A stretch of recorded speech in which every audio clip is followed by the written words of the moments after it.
Eu vou começar contando de um senhor, né? O negócio dele era construir casa. Todo o dinheiro dele ele investia em imóveis, ele construía muitas casas e tal e tal. E aí morava na casa, aparecia alguém que queria comprar, vendia. E às vezes ele não ficava nem 6 meses morando na casa, porque ele já construía a casa pensando em vender. Em vender. O negócio dele era esse, era trabalhar com especulação, trabalhar com essas coisas aí de imóvel. E era realmente completamente ateu, materialista em todos os sentidos.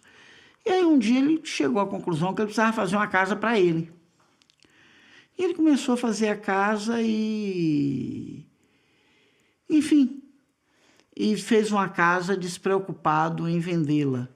Então ele começou a fazer uma casa para ele. E ali ele descobriu que ele estava muito feliz de estar construindo aquela casa para ele, não é? E ele contou para mim que, por incrível que pareça, foi o primeiro envolvimento emocional dele. Ele disse assim para mim: Alu, eu me envolvi mais emocionalmente com essa casa do que com a própria mulher que eu casei. Eu senti uma coisa assim, um prazer de ver aquela casa daquele jeito e tal, e tal, e tal. E no meio da obra, quase no final da obra, a casa incendiou. E eu desencarnei, tomei um susto de ver a casa daquele jeito, tive um infarto e desencarnei. E aí eu me vi fora do corpo, né? Eu olhei para mim, eu não vi o corpo morto no chão, eu não olhei. Não aconteceu comigo assim, eu não vi o corpo material lá. Eu me vi saindo do hospital e procurando as pessoas, não é? Eu estava no CTI, eu saía e falava com os médicos não me respondiam, e o mais grave é que quando eles batiam a porta na minha cara, digamos assim, entrava no consultório, eles fechavam a porta, que eu achava que estava batendo na minha cara, eles não estavam, porque quem estava ali era um espírito, e eles não estavam vendo, mas eu achava que eles estavam batendo a porta na minha cara, eu passava pela porta. Entendeu? Mas nada disso eu associei a estar desencarnado, porque na minha mente não existia nenhuma possibilidade de existir vida depois da morte. Para mim era morreu, acabou. Então, se não acabou, a minha mente traduziu assim: eu ainda estava vivo. E eu não entendia porque os médicos não queriam conversar comigo. Não queriam conversar comigo. E eu fiquei assim, eu estava vestido com roupa de hospital, fiquei procurando, não achei minha esposa, não achei ninguém, fiquei um tempo assim, fiquei dias dentro daquele hospital, sem entender o que estava acontecendo, né? Porque eu não podia sair para a rua vestido daquele jeito, ele falava. E eu não entendia porque que as pessoas estavam me ignorando. E em momento nenhum, os dias, as horas passavam, mas é como se aquilo não tivesse peso para mim. Eu não interiorizava a informação assim. Pô, já tem 5 dias, ou eu já tentei falar com 100 pessoas. Não, eu só ficava tentando falar com as pessoas. Fale comigo, porque você não quer conversar comigo. Eu não raciocinava, eu não refletia, eu não questionava, nada. Nenhum. Em momento nenhum nesses dias, eu parei a lupa para dizer assim: mas o que é que está acontecendo?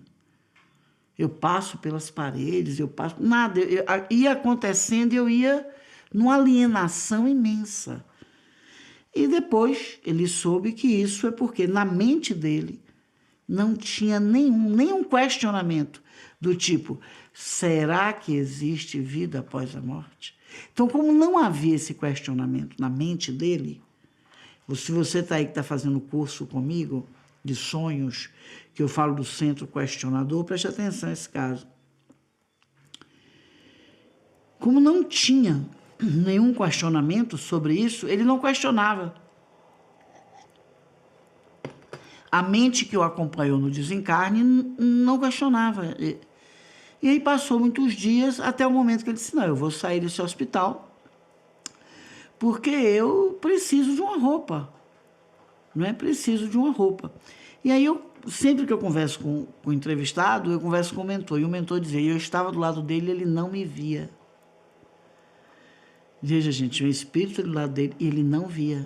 Por quê? Porque ele não acreditava. Olha que coisa.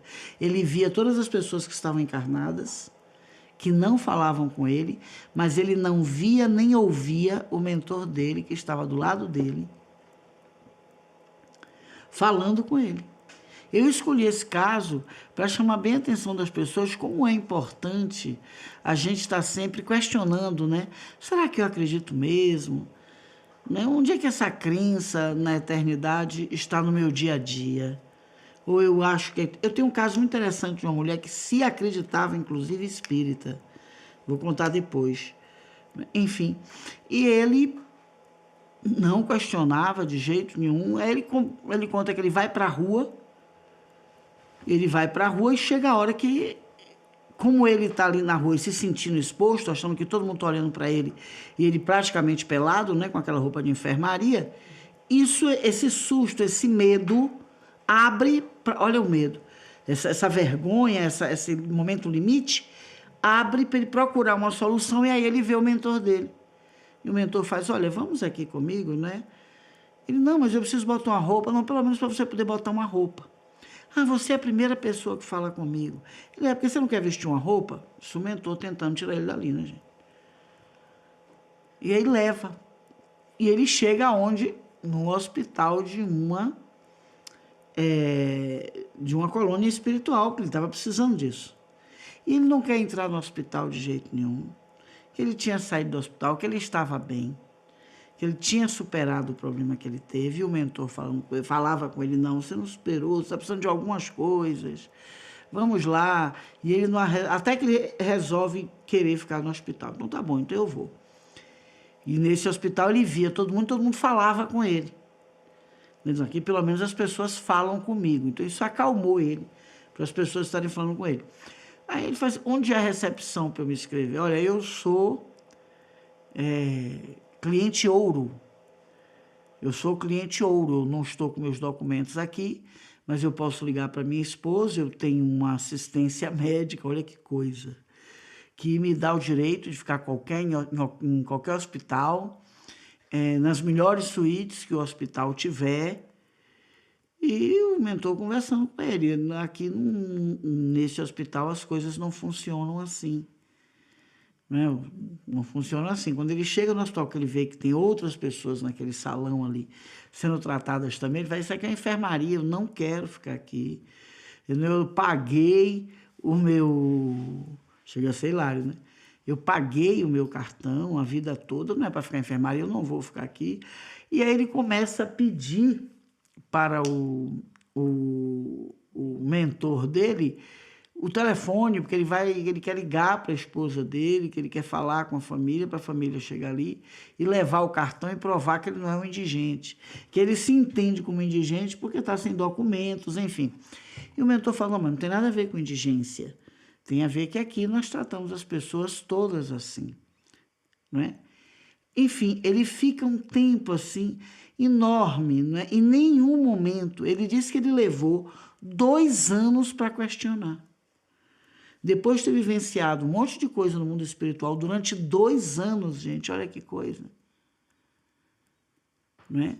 É que ele começou a ter contatos com o inconsciente dele e começou a ver que ele estava desencarnado.